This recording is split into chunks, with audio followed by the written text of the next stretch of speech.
याद है 56 छुरी 72 भाला, 56 छुरी 72 भाला आ गया कुंदन हरिद्वार वाला। इनकी ओर से 10 रुपए के नाम भेजा गया है।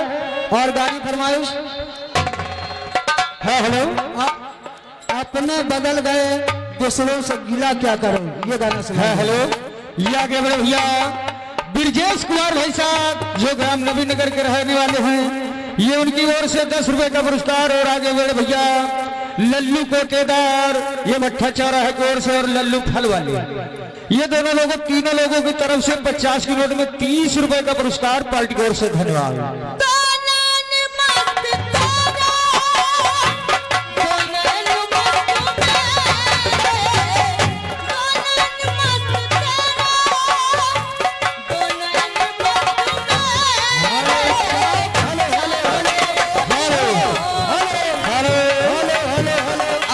के साथ आप आए। हेलो, खान मोहम्मद भट्टा चौराहा नबीनगर की तरफ से 10 रुपए का पुरस्कार है 20 की नोट में, पार्टी की ओर से हार्दिक हेलो।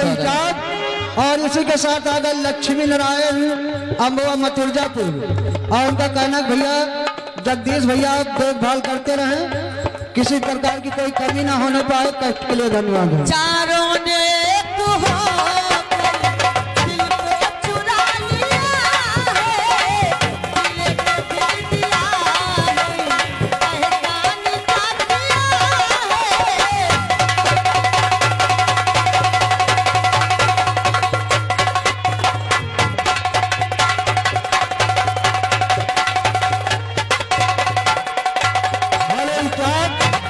बार लगातार छाया हुआ नाम 56 छुरी 72 भाला आ गया कुंदन हिमाचल वाला। इनके ओर से 10 रुपए भेजे गए, गाना वही मांग रहे हैं। अपनों से गिला क्या करें, ये गाना सुना दो।